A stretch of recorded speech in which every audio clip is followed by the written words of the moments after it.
जय श्री कृष्ण। स्वागत है आप सभी के अपने YouTube channel Hariom Sharma money tips पर।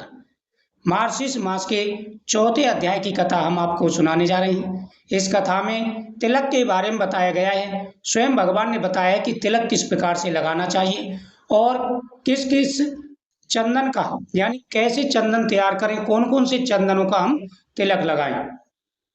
ब्रह्मा ने कहा कि हे केशव, मुझे बताइए कि जो तिलक लगाते हैं, जो हम चिन्ह लगाते हैं, वो कितने प्रकार के होते हैं।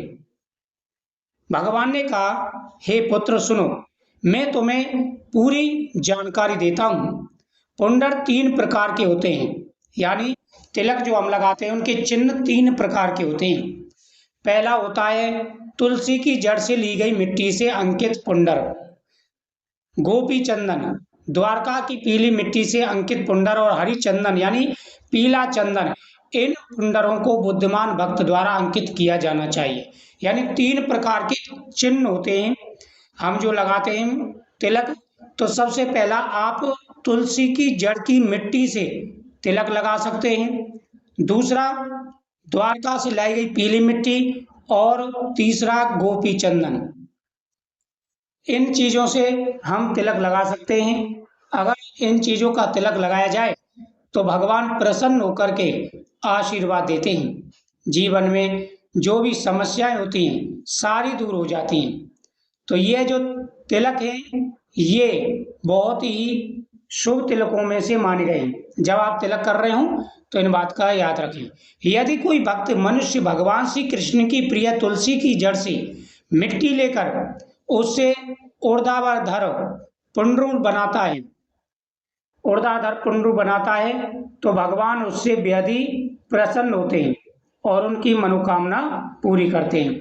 अलग अलग प्रकार से तिलक लगाया जाता है, लेकिन जो तुलसी की मिट्टी होती है उसकी तुलसी की जड़ की जो मिट्टी होती है अगर उसका तिलक लगाया जाए तो मनोकामना बहुत जल्दी पूरी हो जाती है और भगवान कृष्ण प्रसन्न होते हैं। यदि कोई व्यक्ति द्वारका से लाई हुई मिट्टी को हाथ में लेकर उसे अपने माथे पर ऊर्ध्वाधर पुंड के रूप में लगाता है तो उसके पवित्र अनुष्ठानों का मूल्य करोड़ों गुना बढ़ जाता है। यदि वह निर्धारित विधि से धार्मिक अनुष्ठान करने में सफल हो जाए या मंत्रों का उच्चारण ना हो या उसमें उसकी श्रद्धा ना हो या अनुष्ठान समय पर ना हो तो भी वह धार्मिक अनुष्ठान का लाभ प्राप्त कर सकता है। माथे पर गोपी चंदन जरूर लगाना चाहिए सभी को।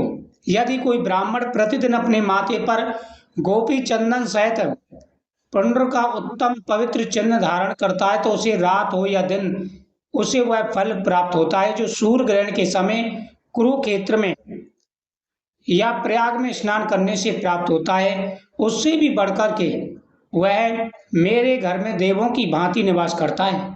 हे चतुर्मुख, जिस घर में गोपी चंदन होता है उस घर में मैं श्री के साथ हमेशा वहां पर निवास करता हूँ।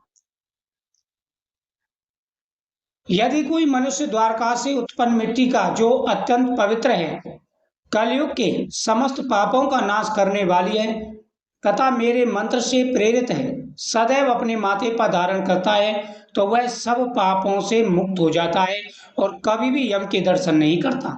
हे ब्रह्मा, यदि कोई गौ और बच्चों का या ब्राह्मणों का भी हत्यारा हो तो भी यदि मृत्यु के समय उसके मस्तक पर, भुजाओं पर, वक्षस्थल पर, सिर पर गोपी चंदन का चिन्ह हो तो वह मेरे लोक को जाता है।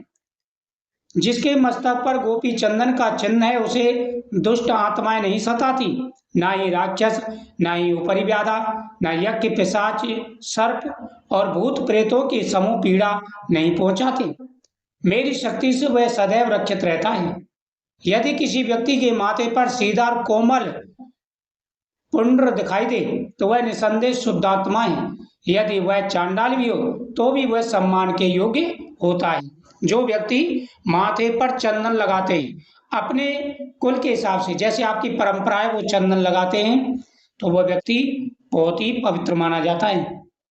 यदि कोई अशुद्ध हो सकता है, वह दुराचार का दोषी हो सकता है, उसने अनेक महान पाप किए हों, लेकिन यदि वह सारे कर्मों को छोड़ करके और सही रास्ते पर आए और चंदन लगाना प्रारंभ कर दे तो वह पापों से मुक्त हो जाता है।